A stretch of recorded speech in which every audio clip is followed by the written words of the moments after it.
Damos comienzo a la sesión solemne de recepción del excelentísimo doctor Don Pat Cox como académico correspondiente por Irlanda. El excelentísimo señor secretario procederá a la lectura del acta de elección del nuevo académico. Don Fernando Casado Juan, académico de número y como secretario de la Junta de Gobierno de la Real Academia de Ciencias, Económicas y Financieras, certifica que en el libro de actas de esta Real Corporación, correspondiente a las Juntas Generales Plenarias de Académicos de Número, figura en fecha de 27 de junio de 2019 el acuerdo válido, entre otros, de nombrar académico correspondiente por Irlanda al excelentísimo doctor Pat Cox, tras seguir todos los requisitos estatutarios y reglamentarios, y para que conste a los efectos de toma de posesión prevista para el próximo día 16 de enero de 2020, firmo la presente en Barcelona a 27 de junio de 2019, con el visto bueno del excelentísimo señor presidente. Ruego al excelentísimo señor secretario tenga la bondad de acoger y acompañar al nuevo académico y a sus introductores, doctor Carles Gasoliba y doctor señor José Daniel Gubern. Excelentísimo señor doctor Pat Cox, ¿ratificáis vuestra aceptación de ingreso en la academia? Sí. ¿Prometéis por Dios y vuestro honor guardar su estatuto y trabajar por ella, defendiéndola y aportando vuestra cooperación? En nombre de la Real Academia de Ciencias Económicas y Financieras, confirmamos solemnemente vuestro nombramiento de académico correspondiente por Irlanda.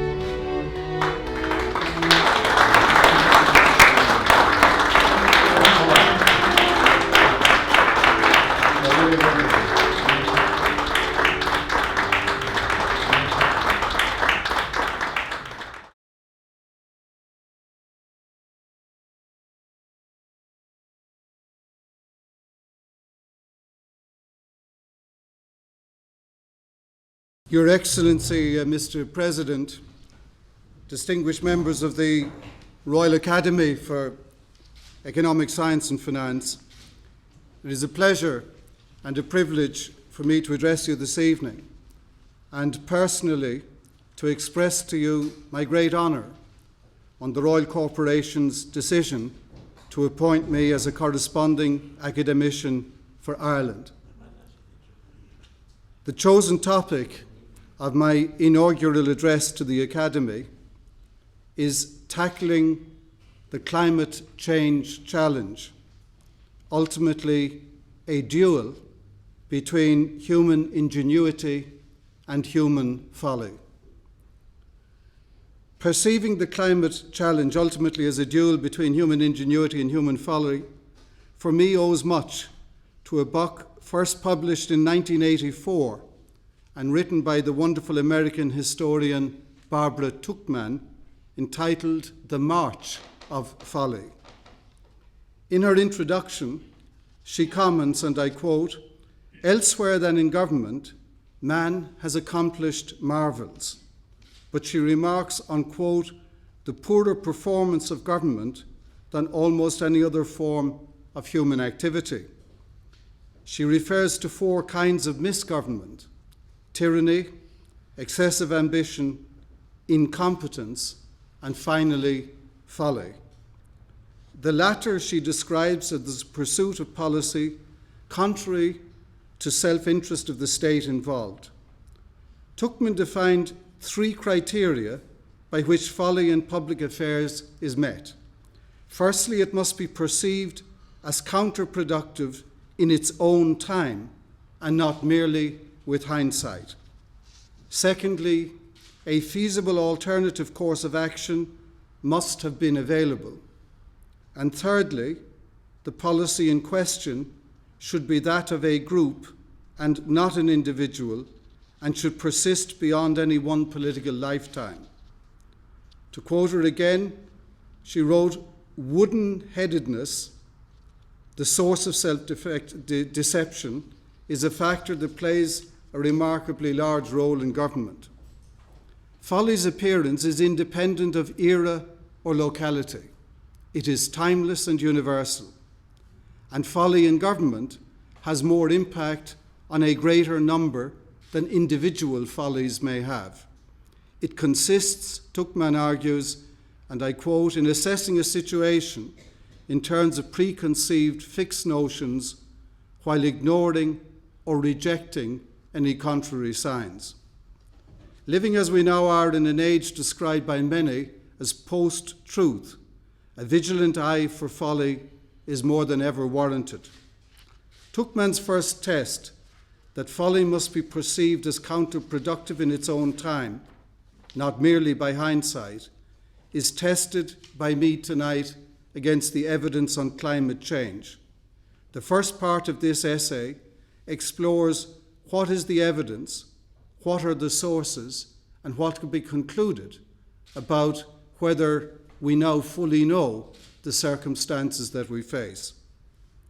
Mankind has experienced an unprecedented increase in human welfare, health, wealth, and numbers in the course of the 20th century. Global population rose from 1.6 billion in 1900 to over 6 billion by 2000, to 7.7 billion last year in 2019, and is projected by the United Nations to rise to 9.8 billion by 2050. Fossil fuels, coal, oil, and gas have powered our 20th century progress. In 1900, 2 billion tonnes of carbon dioxide were emitted. By 1950, this was 3 times larger. Today, it is almost 20 times higher than it was in 1900. According to the World Meteorological Organization, global surface temperature, tropical forest loss, ocean acidification, ice melt, methane concentrations, primary energy use, and water use have all shot upwards since the 1950s, and almost all of these at an accelerating pace decade by decade. At the start of the Industrial Revolution, CO2 levels were 285 parts per million, a benign gift of nature yielding habitable temperatures for a thriving biosphere and for humankind alike. This has begun to change, and not for the better. In the summer of 2019, at an observatory station in Hawaii, record CO2 concentrations were reported at 415.7 parts per million. The World Meteorological Organization declared 2018 as setting new global records for such concentrations. Scientific data reveals that CO2 emissions account for more than 3/4 of all greenhouse gas emissions. The top 6 emitters, China, the United States, the European Union, India, the Russian Federation, and Japan, account for 70% of global emissions. China emits twice as much as the USA and 3 times as much as the 28 member states of the European Union. Indeed, China emits more than the United States and the European Union combined. However, per capita emissions data reveal sharp disparities. The United States per capita emissions are the highest in the world, and if the United States halved their emissions, they would still be higher than the EU per capita average. US emissions are more than twice the Chinese level per head and more than 9 times greater per person than in India. Much is owed to the work of the International Panel on Climate Change. This was established in 1988 by the World Meteorological Organization. This is a truly global exercise, comprising 195 member countries in the service of our common humanity, with assessments and reports written by hundreds of peer-reviewed, volunteer, unpaid scientists. To date, the panel has published 5 assessment reports. A 6th one is due in 2022. In 2018, it published a special report on the impact of global warming of 1.5 degrees above pre-industrial levels. This is the aspirational target set by the Paris Climate Agreement in 2015. Avoiding overshoot, they asserted, so going over the 1.5, can only be achieved if global CO2 emissions start to decline well before 2030. Their key message is that late is losing. This would require, they say, rapid and far-reaching transitions, unprecedented in terms of scale, needing deep emissions cuts and significant upscaling of investment. Not to seize the moment now will add to the growing concentration of trapped greenhouse gases in our atmosphere for centuries to come and render future adjustments both more costly and less effective than deciding to get serious right now.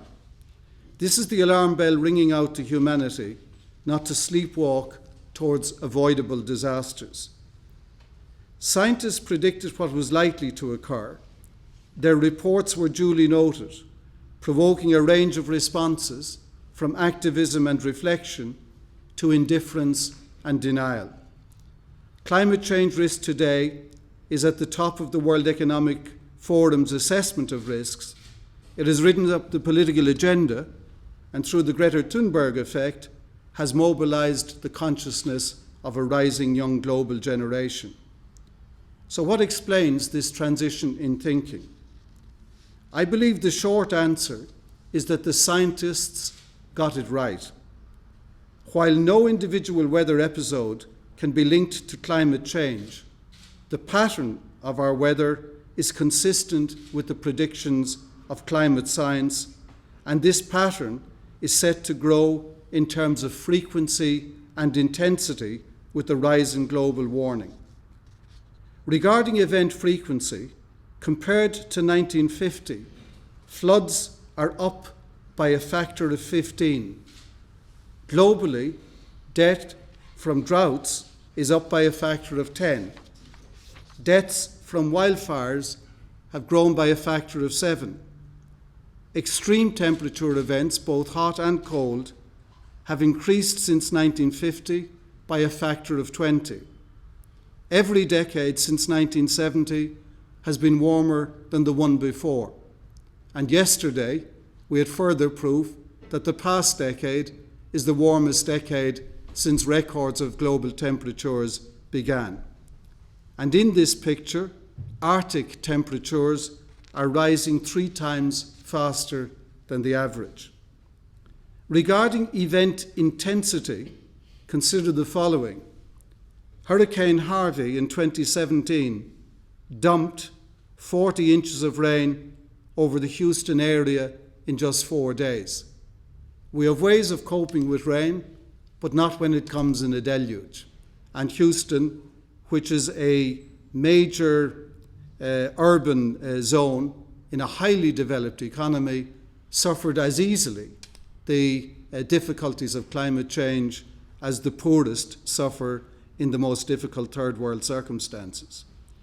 Typhoon Hagibis on the 12th of October of 2019 disrupted the Rugby World Cup in Japan. Now, this may not have been widely reported in Spain since you don't play so much rugby, but it was rather a thing in my home country of Ireland.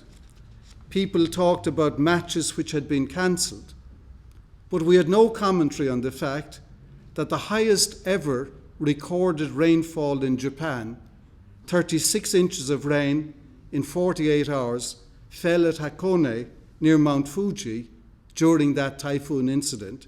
And this was almost totally ignored in the media coverage about cancelled sports events. More than 6 million Japanese were ordered to evacuate, and 74 died in that incident.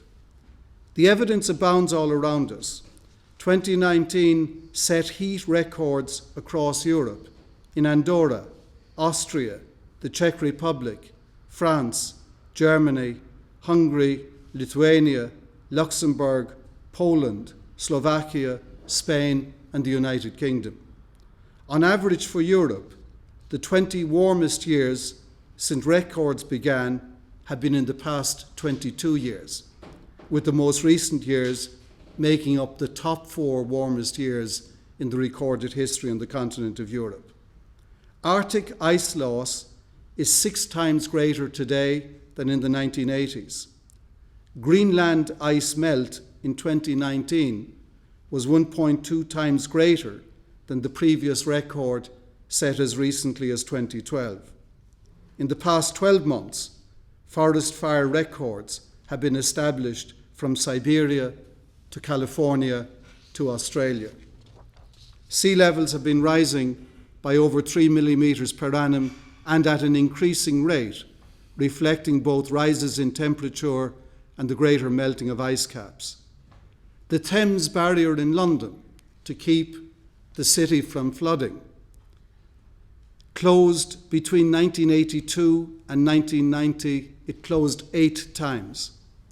Since the year 2000, it has closed 144 times, and that rate is an increasing rate. Estimates suggest that 237 million in China, India, Indonesia, Thailand, and Vietnam will be at risk of annual coastal flooding by 2050. Last year, there were 484 heat waves across India. India defines a heat wave of at least 2 consecutive days of 45 degrees Celsius temperature or more. There were only 21 such events in 2010. 2019, 484 such events. Chennai, a city of 11 million in India, saw its main water reservoir run dry last summer. Meanwhile, Mumbai was brought to a standstill by the heaviest monsoon rains in a decade. Both records, both in the same country, but different climate phenomena. Africa, Mexico, Brazil, India, and Southeast Asia stand to lose very significant potential output as a result of climate change. And unlike a recession, such losses would be permanent. A World Bank study in 2018 suggests there may be 140 million climate migrants by 2050, with 86 million from sub-Saharan Africa, 40 million from South Asia, and 17 million from Latin America. Half of the world's population depends on the seasonal melting ice from high elevation in the Himalayas and elsewhere. The Himalayas are predicted to lose up to 40% of their ice cap this century, even if the Paris targets are met. These glaciers are vital lifelines for Asian rivers, including the Indus and the Ganges. Once they vanish, water supplies in those regions will be in peril, placing 600 million people under water stress. These are extraordinary and known things from what science has told us. This inventory of outcomes constitutes the known knowns associated with climate change. Of course, many scientists are turning attention to the known unknowns of climate change, the climate-driven feedback loops. These self-reinforcing feedbacks, if they continue, may accelerate global warming and risk triggering tipping points. These tipping points are thresholds beyond which the climate system abruptly and irreversibly changes, irrespective of what we choose to do as human beings. Such triggers could be the irreversible melting of the Greenland and Antarctic ice sheets, the migration of tropical clouds towards the poles north and south, changes in the conveyor belts of deep ocean currents, such as the Gulf Stream, transporting heat northwards in the Atlantic region, the El Niño southern oscillation affecting so much of the tropics in the Pacific, or the Indian Ocean dipole currently impacting surface temperature and the recent drought in Australia. A tipping point could be wide-scale deforestation of rainforests or melting tundra in Siberia and elsewhere, which in some warm temperature scenarios could release trapped methane by the end of this century, equivalent to half of all of the CO2 produced by humanity since the Industrial Revolution.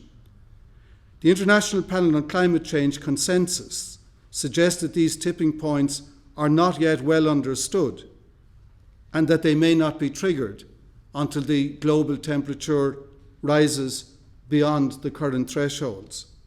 But ignoring these until they pass the point of no return is inadvisable in any risk-based option. This is the Royal Academy for Economics and Finance. So let me put aside the science and ask, is there other evidence? Shifting from climate scientists to finance, corroborating evidence can be found from other well-researched sources. Swiss Re is a leading reinsurance company. It reports both increased risks and increased insurance payouts. In the United States, they report on average that there were 5 $1 billion insurance payout events annually from 1980 to 2015. That there were 5 €1 billion payouts annually 1980 to 2015. Their more recent reports, 2016, 17 and 18, show there were 15 such payouts, jumping from 5 payouts of 1 billion to 15 for one company. Munich Re, which is the biggest reinsurance company in the world, in its 2018 Geo-Risk report, put some number together on this issue. Analysing 2017, Munich Re reported total losses globally from 710 natural catastrophes, including those that were not insured, cost $330 billion of losses. 97% of the 710 natural catastrophes were weather-related. The rest were earthquakes or volcanoes, but 97% of what the insurance companies paid were weather-related. Insurers that year paid out $135 billion against losses, meaning that most of the losses were totally written off or had to be paid by municipal, regional, or national governments. And so these are huge and growing actual and potential burdens. The data reveal more high-frequency loss events since 2000 than in the 2 preceding decades. In the fourth quarter of 2018, a typhoon in Asia and wildfires in California triggered a 56% drop in quarterly profits at Munich Re. This is very dramatic, and insurance can be dramatic in its oscillation, but this is outside the normal curvature. In June 2019, Munich Re's chief executive officer said they expect a 3.5 degree global temperature scenario on the current trajectory. If we don't change, we're going to a place where we don't want to be, and achieving the Paris target of 1.5 degrees will simply be bypassed. But what he said, which was interesting and to me striking, he moved on from the economics of insurance and said property damage would be bad, but that the toll on human victims would rise significantly. It would, he said, trigger an extreme in human misery. He spoke of the prospect of some regions suffering from permanent drought and some entire coastal areas being permanently flooded, and he called for meaningful carbon pricing to accelerate the switch from fossil fuels. These issues are no longer a fringe consideration for the insurance industry. They are mainstream issues for the insurance industry. The Bank of England supervises the fourth largest insurance market in the world. Its Governor, Mark Carney, speaking at the United Nations Climate Action Summit in September of 2019, reported that insurance losses in 2018 were double the inflation-adjusted average of the past 30 years. So taking the losses over 30 years, adjusting for inflation, the recent losses are double what the inherited traditional losses had been. And for those of you who like to go through statistics and the bell curve with the normal distribution and tail risk at the beginning and the end, he had something really interesting to say as an economist.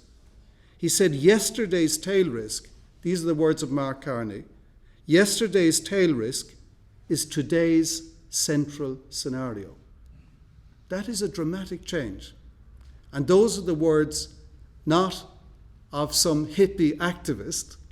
These are the words of the Governor of the Bank of England talking about the prudential supervisory requirements of the fourth largest insurance industry in the world. So there is the climate science evidence, but there is the economic and financial evidence, of which the insurance evidence is shouting to us as loudly as the scientific evidence that something dramatic is happening. To summarize, we are living in a new era. Since 1950, this great acceleration in human activity has left a mark on the planet in soil sediments and ice cores. Humans have mined, cultivated, fished, farmed, built, bleached, dumped, developed, and admitted our way forward with new technologies and higher populations. This era has a new name. The name is Anthropocene. It is defined as the era of geological time during which human activity is considered to be the dominant influence on the environment, on climate, and on ecology of the earth. This is the definition given by the Oxford English Dictionary, which for the English language is the Bible. And this word was officially added and defined in that dictionary in 2014 because they felt it was unarguably true and correct and therefore should be included. Indeed, this year, the Oxford Dictionary every year picks the word of the year in their view.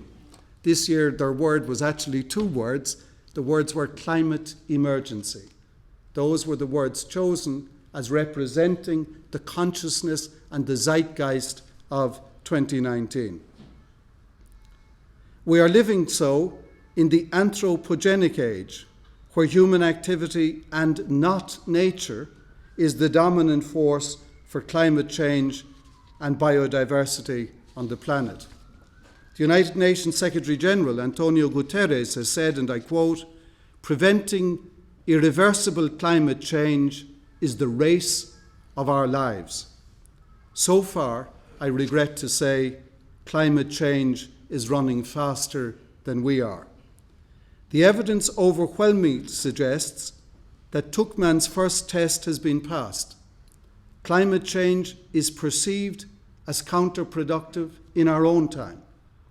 We do not need to wait for the benefit of hindsight. The truth is known today. We now turn to Tuchman's second test. Is there a feasible course of action available to address climate change? The Rio Earth Summit of 1992 gave birth to the United Nations Framework Convention on Climate Change. Its aim is to stabilize greenhouse gas emissions at a level that would prevent dangerous anthropogenic, that's to say human-induced, interference with our climate system. The Paris Agreement of December 2015 builds on that convention and for the first time brought all nations into a common cause to undertake ambitious efforts to combat climate change and to seek to keep temperature rises below 2% and ideally towards 1.5% above pre-industrial levels.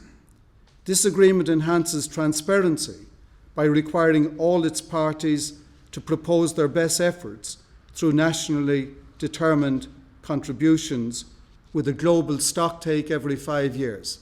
The next stocktake being next year in the United Kingdom to look back at the 5 years' progress or failure since Paris. Together, these initiatives represent an unprecedented step forward for international public diplomacy. It's a true global first, and it's a cause for some hope, but it is not yet a cause for optimism because we are still behind what we need to do. Again, let me come to the field of economics and finance in terms of, is there a feasible alternative? And I do it again because of who we are here this evening. Given their systemic importance as supervisors, central banks have woken up to this challenge. In Paris, at the One Planet Summit in December 2017, 2 years after the UN agreement, the network for greening the financial system was established. The Secretariat is in La Banque de France, in the French Central Bank. Today, the network comprises 46 members, 9 observers across 5 continents. The members comprise about half of the global greenhouse gas emissions in terms of the supervisory role of those banks. And they account for 3/4 of globally systemically important banks and 2/3 of systemically important insurers. So if the central bank gets on the case, and if you come to the systemic bank and insurers, you have a tool and a leverage to push into the system new consciousness and control mechanisms. This forum for the greening of the financial system is voluntary. It's a coalition of the willing. Its purpose is to strengthen the global response to try to meet the Paris Agreement, to enhance the financial system in managing risk, and to seek to mobilize capital for green and low-carbon investment. It acknowledges, and this is important, that climate-related risks are a source of financial risk. It's not just something abstract and planetary, it is a source for the central banks of financial risk. And it is therefore, in their view, within the mandates of central banks and supervisors to ensure that the financial system is resilient to these risks. On physical risks, so things get blown over, get burned, get flooded. On physical risks due to climate damage, the central bankers, like the insurers, concur that the payouts are getting bigger and that they are much greater in the last 10 years than in the previous 30. So the central banks are buying the insurance message I gave you earlier as a core part of their philosophical turnaround looking at this question. A second category of asset that they look at is what they call transition risk, due to the shift towards a low-carbon economy, which potentially may leave some assets stranded. This network, in a paper published last year, estimated that potentially 17% of global assets are at risk, depending on average temperature increases. That is a massive macroeconomic prudential risk. When he addressed the United Nations Climate Change Summit, Mark Carney emphasised this point. Climate disclosure for banks, for insurance companies, and for corporates in general is fast coming down the track, and there will be a transformation of risk management. Carney said the Bank of England, starting this year 2020, will stress test the financial system against the different climate scenarios. And I quote his words, including, he said, the catastrophic business as usual model. So I'm looking forward to seeing these tests in action, because they are the beginning of what I think can be a highly influential monetary policy supervisory role in switching our thinking. I next want to turn, again in the financial domain, to asset management. Asset managers have an important lead role to play.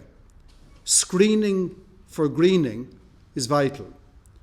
The fiduciary duty of the asset manager to a client is to deliver value on a risk-adjusted basis. Climate change is now part of the risk appraisal process. Bringing the United Nations principle of responsible investment into play, taking account of the UN Sustainable Development Goals, introducing environmental, social and governance considerations, all combined with new EU and national climate action plans, will increasingly become an element on which fund management performance will be evaluated. What to exclude from your investment portfolio, how to integrate new criteria, what active ownership will you engage in as an asset owner and investor to encourage a paradigm shift. Shareholders, as activists, are growing and becoming increasingly persuasive. A group called Climate Action 100 Plus is an investor-led initiative to ensure that the world's largest corporate greenhouse gas emitters take the necessary action on climate change. The companies they target are the 100 systemically most important emitters, accounting for 2/3 of global industrial emissions. Climate Action 100 Plus comprises 370 investors managing $35 trillion of assets. Hundreds of Catholic Church organisations are following the same activist route, inspired by Pope Francis's encyclical Laudato Si. Likewise for the management of the Church of England investment portfolio inside and outside the United Kingdom. This is not a binary choice of green versus brown, but it opens a greening continuum with active asset management having to encourage this if we're to have any hope of success. And this involves putting down shareholder resolutions at annual meetings, demanding climate disclosure, demanding action to diminish what is harming the planet. So these are mechanisms in the marketplace that are the tools available: supervision, asset management, active shareholding. The other big issue, of course, is to get the data right. Anyone who works in finance and economics or mathematics, like you, Mr. President, needs to have a good database. One of the challenges is quality of reliable and consistent data to facilitate accurate climate risk assessment. There is an accelerating institutional gear shift to mainstream the climate change imperative.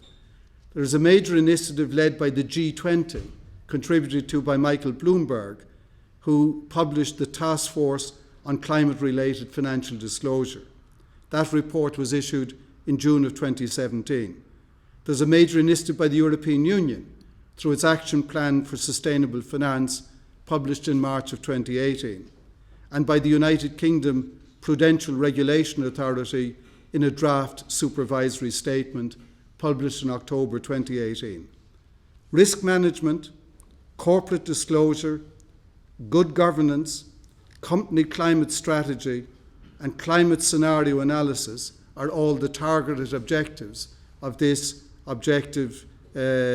new attention to detail. The EU is inventing its own taxonomy, a way of classifying. I'm not going to go through it now, it's in the text, but it is a methodology that will be pan-European Union and will be a first in class to have the backing of substantive legislation.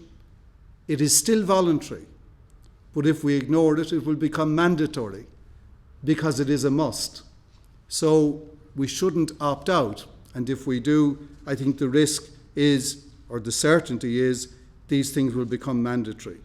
What we need is consistent, unbiased, and comparable metrics regarding decarbonisation and sustainability.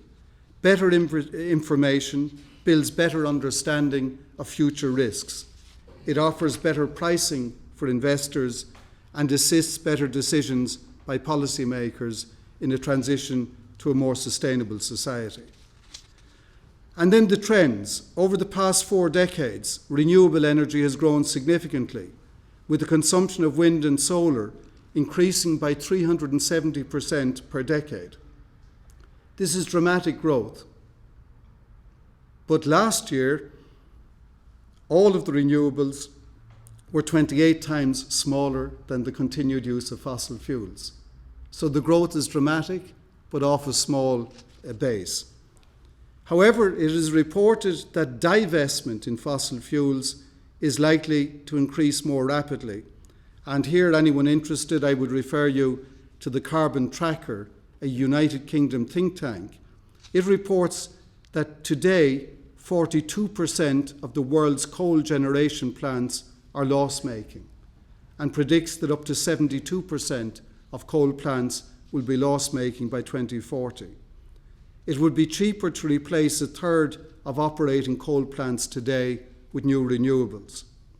And again, there's a lot of data on renewables. I'm not going to read it through now in this speech.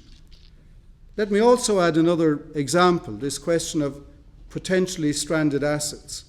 In 1980, the S&P 500, the Standard & Poor's 500 largest listings, counted 10 oil and gas companies in its very top levels of companies by asset class.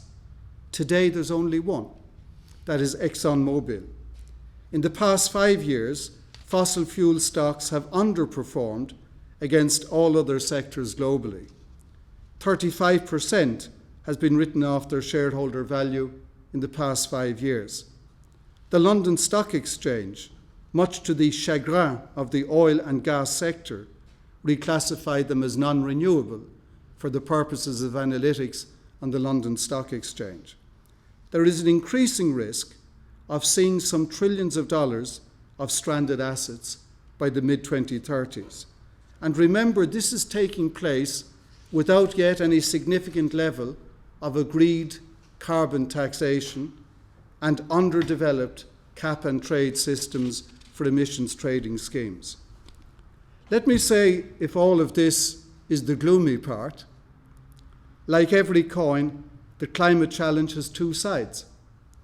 If one is transition angst, the other is boundless opportunity, again to do with economy and finance.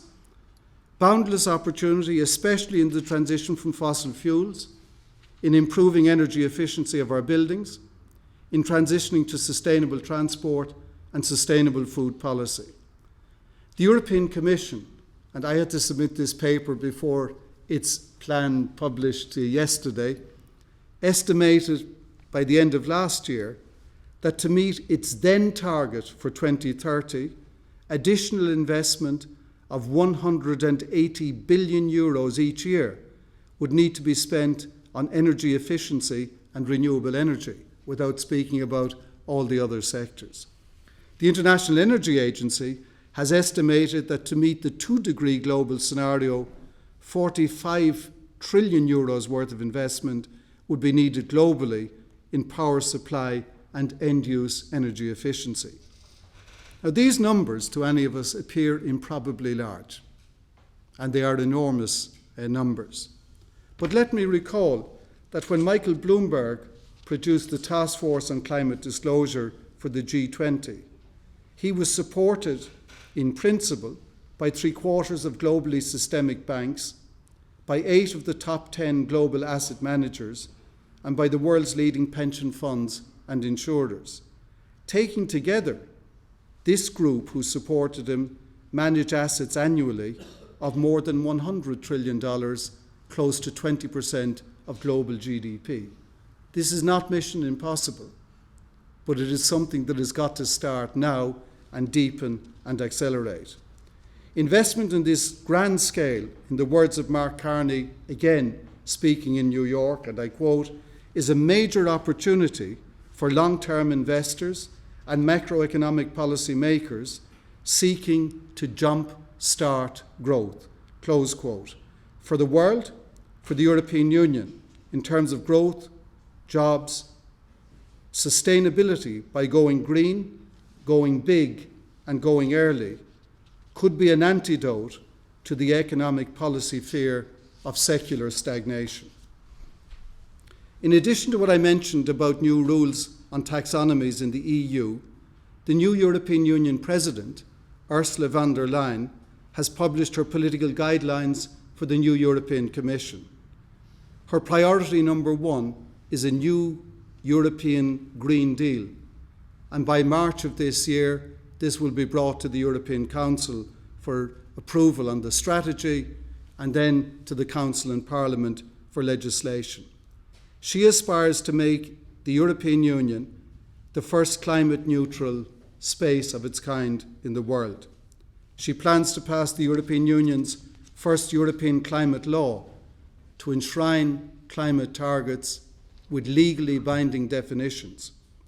The EU plans to extend carbon emissions trading schemes also to the maritime sector, and plans to reduce over time the free allowances given to the airline industry. A carbon border tax consistent with World Trade Organization rules is to be introduced to avoid a leakage to external competitors. This is going to be one hell of a job, but it's an interesting principle, and if it can be done, it will be the first in class in the world to set this kind of standard. The Commission wishes to stimulate much more private green finance.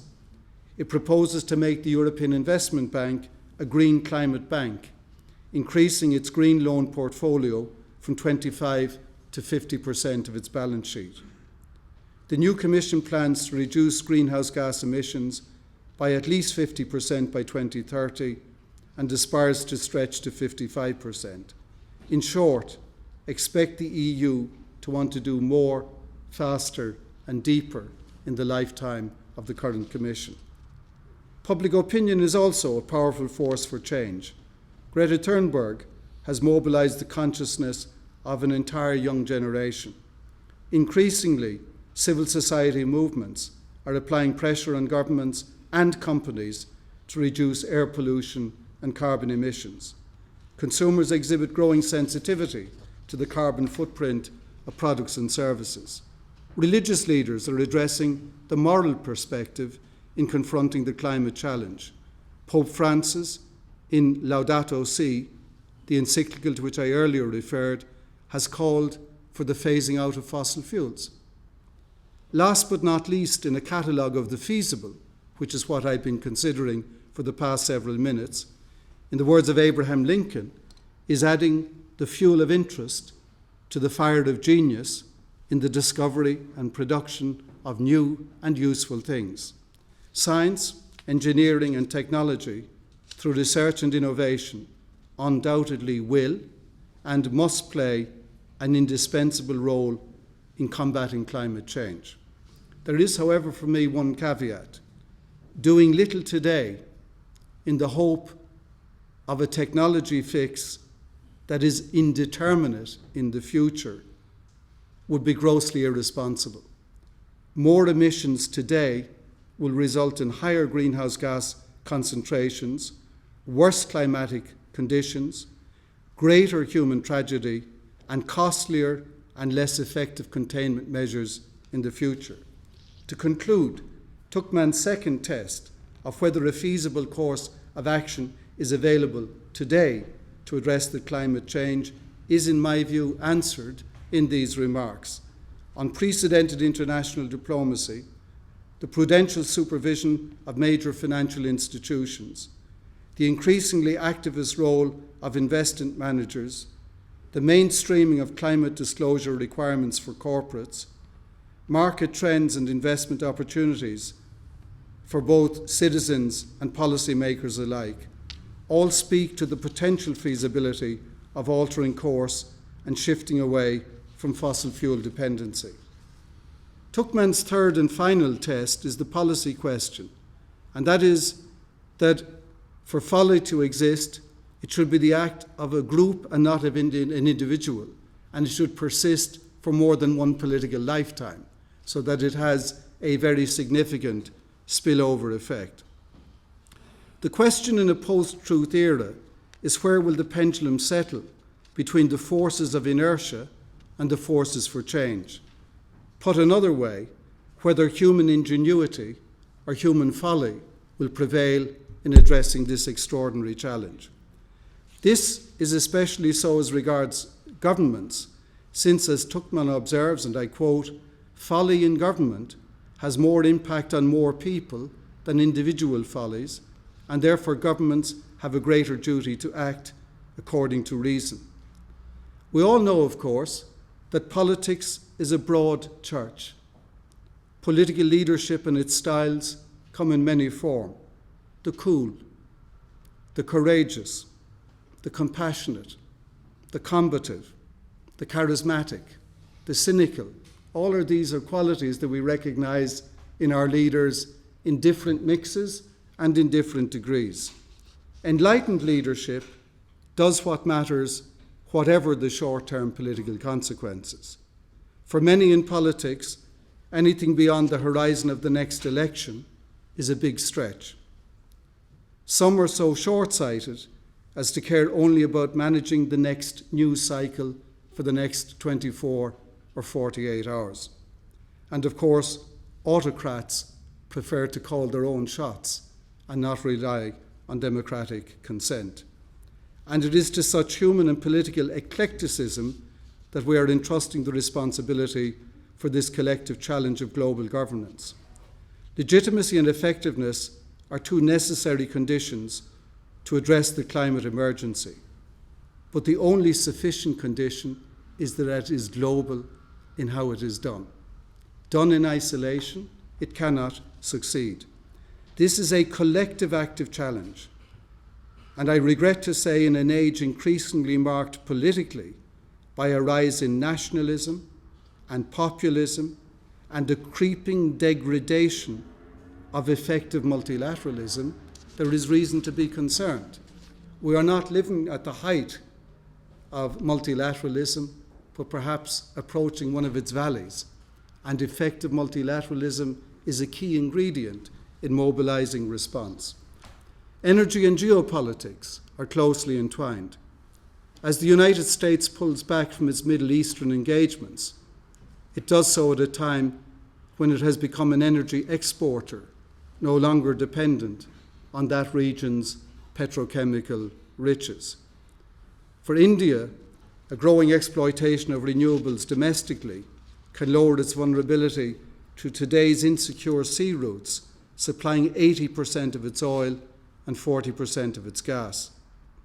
Australia, unhappily, but it is their view of their interest, is set to increase its coal exports to Asia and to nearly double its gas production by 2040, as it is locked into a profitable symbiosis with the fossil fuel-hungry trans-Pacific neighbours in the rest of Asia. For Russia, Saudi Arabia, Qatar, Iraq, Iran, Nigeria and others, their state budgets rely heavily on oil and gas revenue. The short-term prospects may be benign, but in the longer term, like the largest oil companies, they are vulnerable to radical decline and costly transition risks. These countries, since the oil crisis of the 1970s, have been the beneficiaries of the greatest transfer of wealth in history, because there was an oil price premium which shifted the wealth in that direction.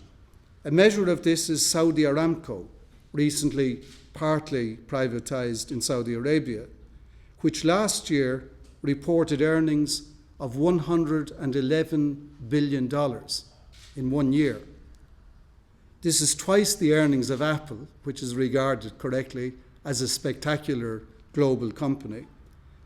And Saudi Aramco earns more money than ExxonMobil, Royal Dutch Shell, British Petroleum, Chevron and Total combined, the next 5 or 6 biggest producers in the world. This is a huge measure of that transfer of wealth of which I have spoken. These embedded interests, and they are embedded interests, will not change easily.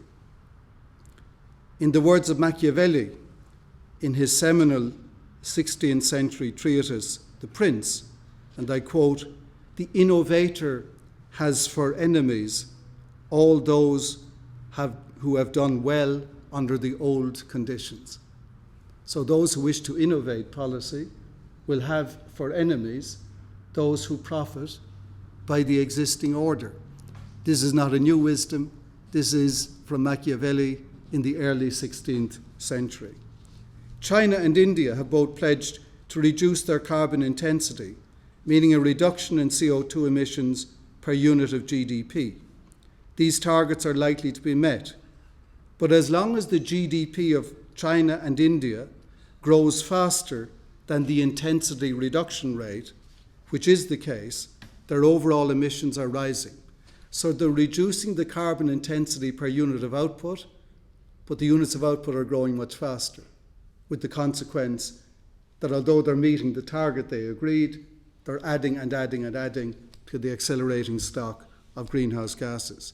In fact, China is not expected to peak under the Paris Agreement in its emissions until 2030, which is a decade away. China has made extraordinary strides. I won't go through data, I didn't put it in my speech, but China would win the Olympic gold medal for solar, would win the Olympic gold medal for wind in terms of the volume of energy produced. And even still, with all those gold medals that they could win, China produces 85% of its primary energy from fossil fuels. Even with being the gold medal performer in the world in the renewable sector. In the case of India, 57% of its primary energy is dependent on coal. There are today 2,400 coal-fired plants globally. Shutting them and replacing them with renewables over time will be the single most radical contribution to reducing greenhouse emissions.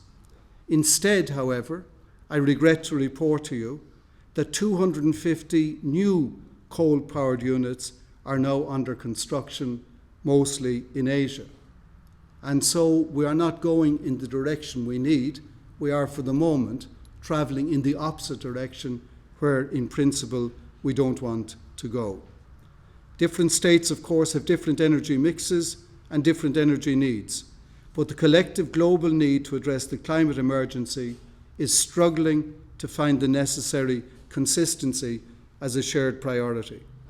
The Trump administration has suspended, revised, or rescinded key federal climate change-related policies on cars, on the Paris Agreement, on the Clean Power Act in the United States, on the subsidies to coal plants, on fracking for gas and other petrochemicals. And it has begun, under President Trump, the formal legal procedure to withdraw from Paris. Only the EU has shown an aggressive determination to take a lead. Collectively, the sum of current national pledges will not solve the challenge. We are losing the race as we meet and speak here at the beginning of 2020 in Barcelona. On the positive side, we see a growing number of states pledging or discussing the adoption of net carbon zero strategies by 2050 or earlier. Indeed, I was fascinated to learn that yesterday Barcelona became the first city in the world to declare this concept of climate emergency and to start the debate about what are the implications for the city in its many manifestations. However, declaring or adopting policy is one thing. Implementing is something different. I recall the words of Jean-Claude Juncker. I quote, "We all know what to do, but we don't know how to get re-elected once we have done it."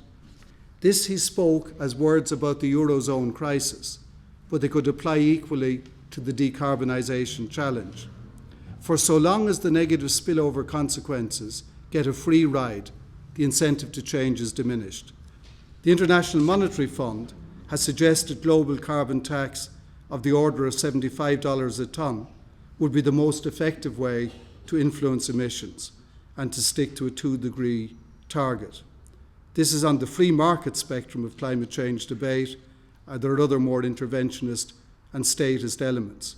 This, of course, will also lead to the ideological left-right debate about what level of market response, what level of regulatory response. But for a government to work, it needs the consent of the government. And we've seen in France, a small proposed increase in fuel tax was the trigger for the Gilets jaunes movement, making implementation a particular challenge. In Norway, there is a new no-toll movement as the attempt to put tolling and congestion charges in cities was made. In Australia, the current government elected last summer got elected by criticising urban snobs who didn't understand real life when it came to the implications of decarbonising Australia. The Prime Minister, of course, is now caught in the quandary of the worst crisis in modern Australia to do with the impact of climate change, and probably and inescapably they're going to have to sit down and reassess what they've been doing. We need to identify and seek to compensate losers. We need to convince public opinion of the air, health and environmental benefits of what we propose to do. But to succeed, the net zero target requires political support. Let me conclude. I'm sure you're glad I'm getting to that point, and I've tried your patience. Many climate deniers are profoundly hostile to this agenda. They seek comfort in attacking scientists rather than the science, as with the ClimateGate affair in 2009. Or they find comfort in launching smear campaigns against activists such as Greta Thunberg. Or they seek strength in numbers through partisan and polarized politics. Many other people are concerned about this, but they are inactive.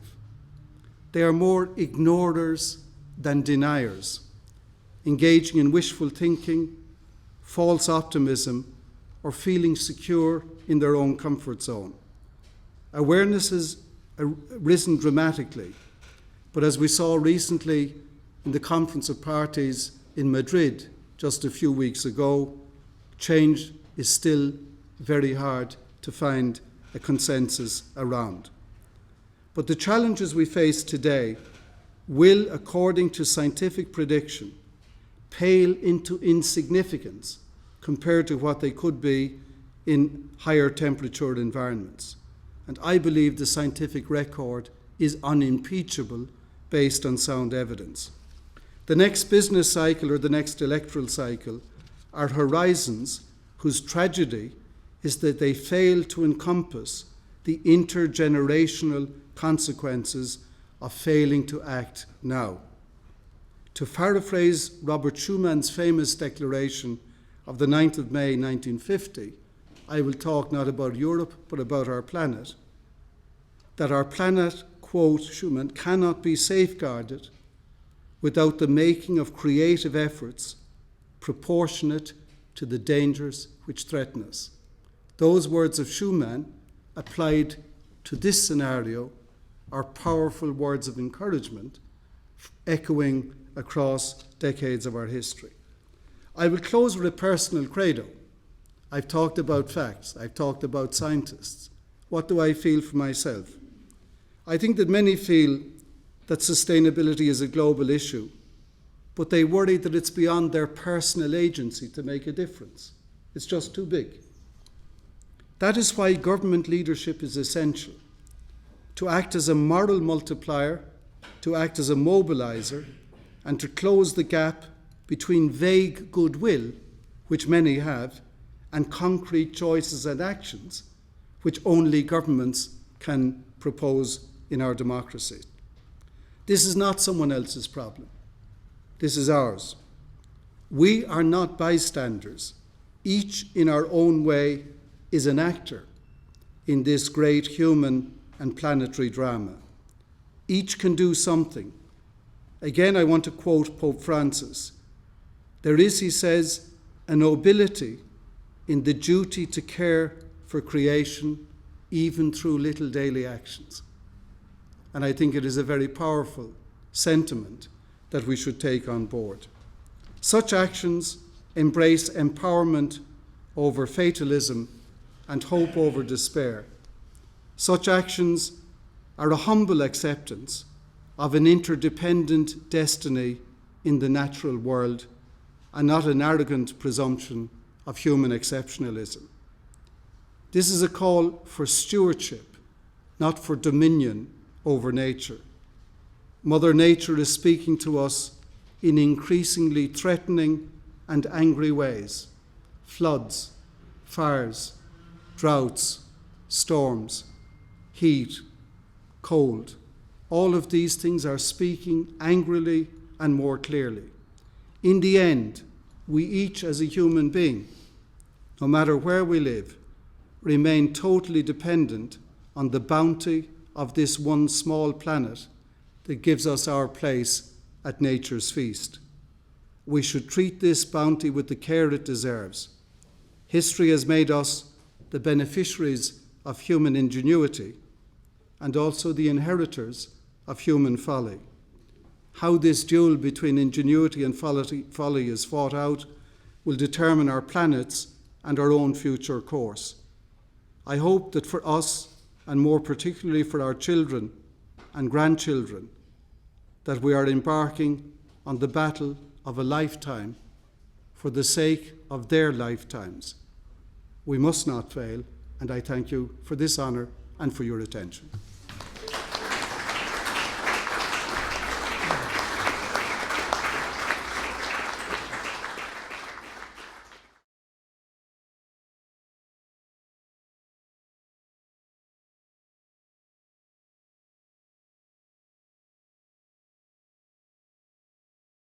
Una indisposición de última hora de José María Gil Robles, un colega nuestro, le ha impedido venir aquí como hubiese sido su deseo, y nos consta que tenía gran ilusión de asistir en este acto y compartir este momento de incorporación de Pat Cox en nuestra Real Corporación. Paso, con el permiso del señor presidente y siguiendo sus indicaciones, a leer el texto que nos ha enviado. Queridos amigos, hoy toma posesión como académico correspondiente para Irlanda de nuestra Real Corporación un gran líder europeo. Patrick Cox, I don't know if you follow. Yeah. If not, I will translate you later. Patrick Cox no empezó su carrera política por el Parlamento Europeo. Es europeísta de convicción desde sus tiempos de estudiantes en el Trinity College de Dublín y joven profesor de Economía en el Instituto de Administración Pública de Dublín y en la Universidad de Dublín. Y poco después a triunfar como periodista radiofónico en el programa de televisión Today Tonight, informando a sus conciudadanos con brillantez y profundidad sobre todas las cuestiones de actualidad, incluido, claro está, el proceso de integración europea. Se incorporó a la política nacional irlandesa y con ese bagaje llegamos a 1989, el año de la caída del muro de Berlín, llegando al Parlamento Europeo en ese año. En 1998 sería elegido presidente del Grupo Liberal en dicho Parlamento, grupo que dirigió con mano maestra. Yo fui un integrante del grupo y soy testimonio de que lo dice el señor Gil Robles, es totalmente verdad. Estaré siempre, dice Gil Robles, estaré siempre agradecido a su apoyo sin reservas para superar las dificultades de aquellos años en los que me correspondió presidir el Parlamento y que culminaron con el pulso con la Comisión Europea, que desembocó en la dimisión del presidente de la Comisión, Jacques Santer, y la consagración del principio de que la Comisión Europea responde políticamente ante el Parlamento Europeo. En una democracia, toda autoridad ha de responder políticamente de sus actos. La Comisión no podía ni puede ser una excepción. Ni que decir tiene que he podido asistir con gran alegría a la elección de Pat Cox como presidente del Parlamento Europeo y más tarde como presidente del Movimiento Europeo y como presidente de la Fundación Jean Monnet pour l'Europe. Si me permite el presidente, abriré un paréntesis personal y explicaré que en la reunión del Consejo General de la Fundación Jean Monnet pour l'Europe el año pasado, en un intervalo de las reuniones que hubo y de las ponencias, porque hubo un seminario que duró todo el día, nos encontramos el académico Josep Daniel, José María Gil Robles y yo. Y descubrimos que José María Gil Robles, antes que Pat Cox, había sido presidente del Parlamento Europeo, había sido, antes que Pat Cox, presidente del Movimiento Europeo y antes que Pat Cox, presidente de la Fundación Jean Monnet. Y entonces dijimos, la secuencia lógica es que Pat Cox sea académico de nuestra academia. Y por esto, de acuerdo con Josep Daniel y con José María Gil Robles, miembro de esta academia, nos permitimos proponer al presidente y a su Junta de Gobierno esta propuesta para que fuese presidente el presidente actual de la Fundación Jean Monnet se convirtiese también en académico de nuestra Real Corporación. Sigo con las palabras de José María Gil Robles. Además de otras numerosas tareas importantes que los organismos oficiales europeos le han encomendado para aprovechar todo lo posible su acreditado talento, en los cuales ya no coinciden Pat Cox y José María Gil Robles. El papel de un líder es llamar la atención sobre los retos y objetivos que nuestra vida colectiva tiene planteados y los que se plantearán. Pat Cox ha cumplido hoy, como tantas veces, brillantemente este papel, centrando el foco de nuestra atención en el cambio climático. Un reto cuya importancia se hace cada día más visible y que se ha convertido en una dimensión vital de la política europea. Abro otro paréntesis. Hoy he leído, ustedes saben que la semana que viene se abre la famosa reunión de Davos.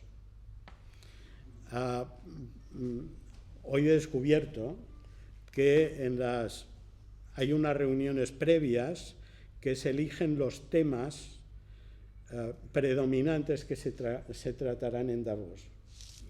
Y hay como 5 grupos a los cuales se les pide que digan 5 temas para tratar en Davos, o sea, 25, y luego se ordenan según la importancia y la coincidencia. Este año los 5 grupos han puesto como primer tema el cambio climático. Por lo tanto, esta aseveración de José María Gil Robles, que dice que es el cambio climático un reto cuya importancia se hace cada día más visible y que se ha convertido en una dimensión vital de la política europea e internacional, leyendo precisamente esta determinación y elección de este tema como el prioritario en Davos. Nuestra unión, continúa José María Gil Robles, tiene que afrontar muchos desafíos, todos ellos importantes y urgentes. La financiación de sus actividades y de sus políticas, el perfeccionamiento de su modelo de economía social de mercado en el doble plano de la conjunción de las economías nacionales y la perfección del modelo distributivo para combatir el fenómeno de las desigualdades de renta, las políticas comunes fiscal, internacional y defensa, la consolidación del Estado de Derecho o la política de asilo e inmigración, entre las más destacadas e importantes. Entre ellas, se ha abierto paso con fuerza avasalladora el cambio climático y su desafío a nuestro modo de vida, porque lo imponen nuestros hijos y nietos. Es una referencia con la que ha acabado nuestro académico. Y no es solo uno de esos clavos ardientes a los que las izquierdas europeas vienen agarrándose desde que cayó el muro de Berlín. Es una necesidad que ha de afrontarse sin dilación. Ursula von der Leyen lo ha entendido bien con su Pacto Verde por Europa y el doctor Cox ha sabido exponernos un enfoque mundial. Enfoque difícil, porque exige remover muchos intereses creados, pero reto que no superaremos enterrando la cabeza como los avestruces. En España vamos a oír hablar mucho de la emergencia climática, pero lo importante no será hablar, sino actuar para superarla. Gracias al doctor Cox por traer este tema de tan fundamental actualidad científica a nuestra Real Academia y gracias por las pistas de solución que hoy ha esbozado y que a buen seguro va a contribuir a desarrollar. José María Gil Robles.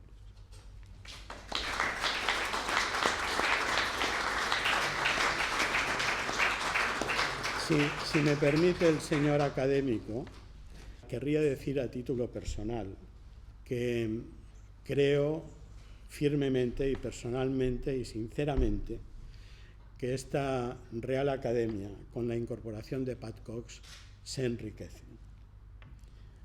Es una persona que conozco desde hace 3 décadas y en diversos niveles, instituciones y responsabilidades he tenido la oportunidad de constatar un tema que no siempre va asociado a una calidad académica o científica o económica o profesional, que es su extraordinaria calidad humana. Como lo hemos podido comprobar con su intervención hoy mismo sobre el futuro no solo nuestro, sino de nuestros hijos y nietos. Y en el convencimiento de que la relación con Pat Cox nos abrirá puertas importantes de relación a nivel europeo e internacional. Por lo tanto, expresar mi personal satisfacción de que hoy incorporemos una personalidad como Pat Cox. Muchas gracias.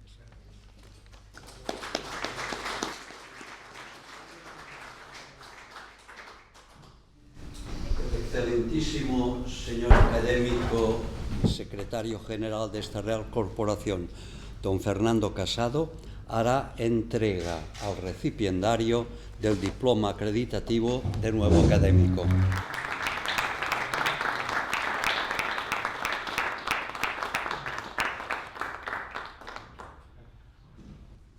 Mon cher académicien, dominar Europa fue durante milenios el motivo de cruentas guerras. Compartir Europa, en cambio, y construirla juntos nos ha permitido disfrutar al fin del más largo periodo de paz de la historia. Pero si la guerra ha sido durante demasiado tiempo el resultado del fracaso de la diplomacia, la paz debe serlo ahora del triunfo del principio de la prosperidad compartida para todos los pueblos. Ese es el reto económico de nuestra Europa hoy: generar riqueza y distribuirla para convertir el bienestar en el más sólido cimiento de nuestras democracias. Y ese es el reto que ha asumido como propio nuestra Real Corporación en toda la incansable labor de proyección europea y europeísta. Italia, Portugal, Suiza, Bélgica, Finlandia, Rumanía, Montenegro, pero también Moldavia, Bielorrusia, Ucrania, son unos países de la Europa ya integrada en la Unión Europea y otros que lo estarán, estoy convencido. En todos ellos, así como en los de 3 continentes más, hemos trabajado en misiones internacionales con economistas y académicos locales para convertir nuestra tarea de creación y divulgación científica en instrumentos técnicos capaces de potenciar la prosperidad compartida. ¿Nos falta Irlanda? Sí. Excelentísimo académico Dr. Pat Cox. Esperamos visitarla pronto con usted.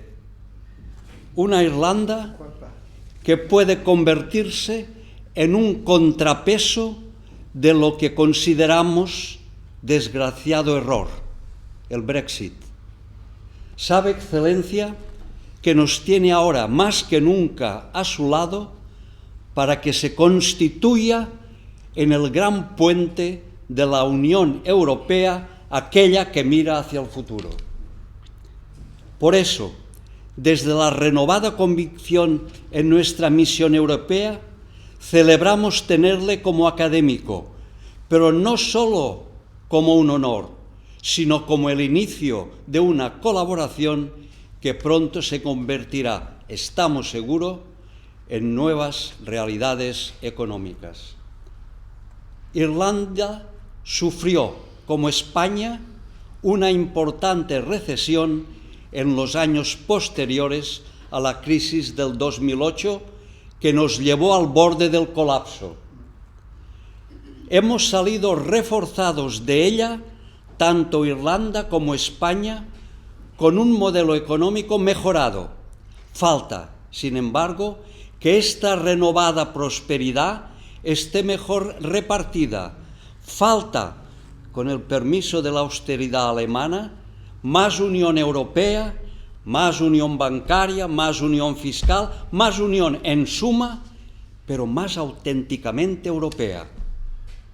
En estas mismas paredes, el que fue también gran académico de la Real Academia de Ciencias Económicas y Financieras y amigo, el doctor Raymond Barre, me decía, ante los tropiezos que jalonaban la construcción de Europa, Europa será una realidad, aunque en el proceso tengamos que retroceder unos pasos para tomar fuerza y andar después más deprisa. Y así fue, y así será en el futuro. Y lo será porque trabajaremos juntos para tener más Europa y más Real Academia. A ella le damos la bienvenida, profesor Cox, para coordinarnos hacia la prosperidad a la europea, es decir, compartida. Lo conseguiremos porque estamos construyendo un mundo con menos fronteras y más solidaridad y compromiso entre europeos, y en especial entre europeos con su talento y convicciones. Excelentísimo académico Dr. Cox, sea usted bienvenido.